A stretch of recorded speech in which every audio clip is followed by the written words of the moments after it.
welcome to the Infinite Blueprint channel. In this video, we are going to go with the classifications of software. What are the classifications and different types of software we are present?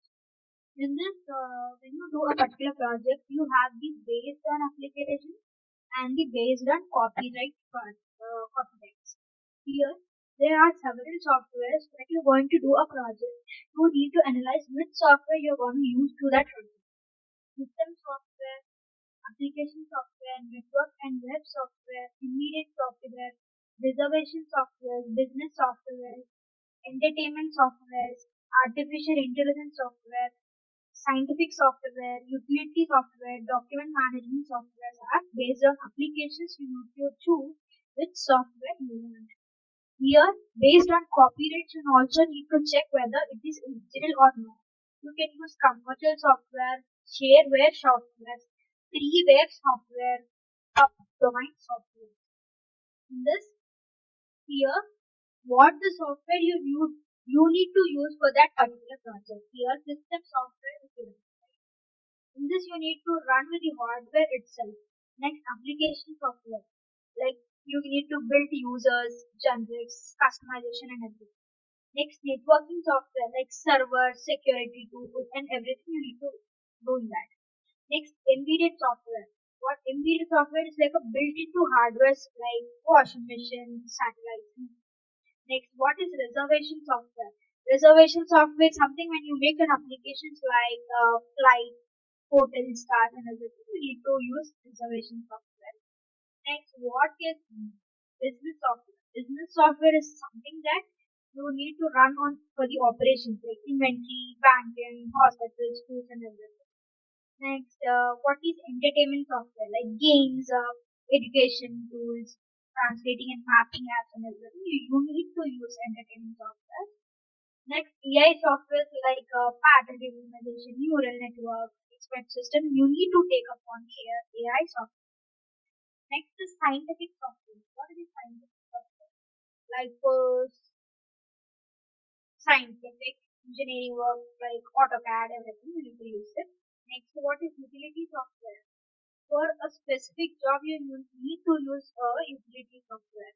What is document management software? Document management software is something that you need to store and track the documents. It is known as document management software.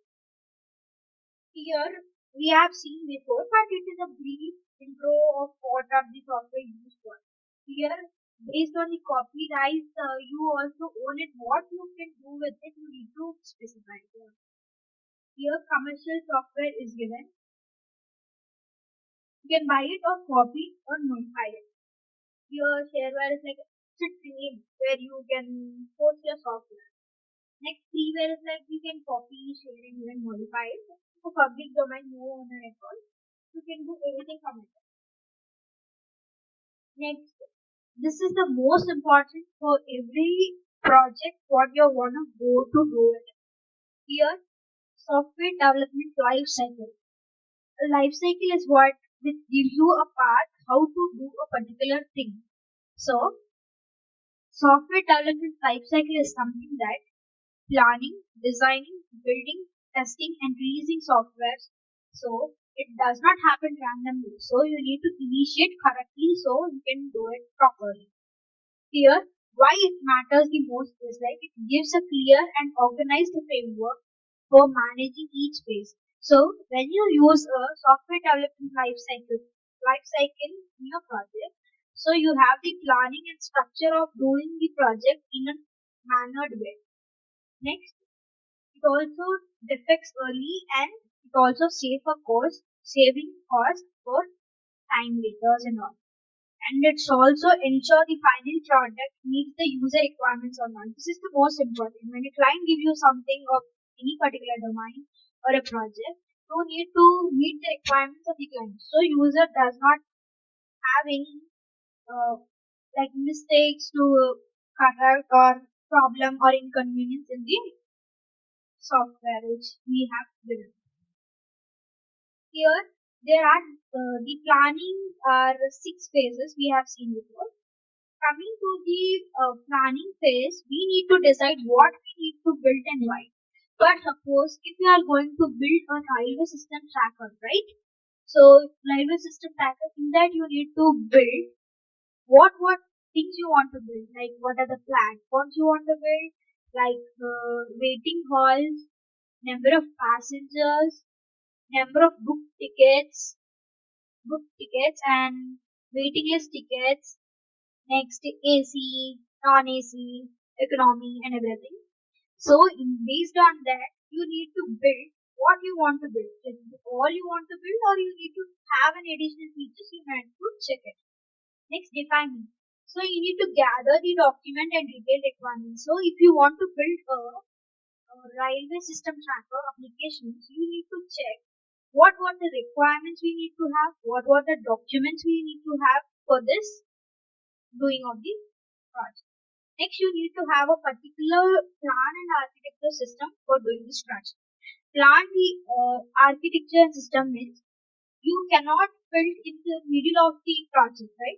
So you need to have a particular start and end of the project. So I want to go with the start. So next I want to go for the railway, which area I want to build. Next, how many passengers, which area I want. So these are the structure where an architecture will give you complete structure of the project. Next, this is a very important building. Writing the code for the particular software systems. Next, you need to test and check every feature what to build in your project. Next, you need to deployment and release for the real users, and check any misconception or any features around this, and then you need to deploy and give it to the client.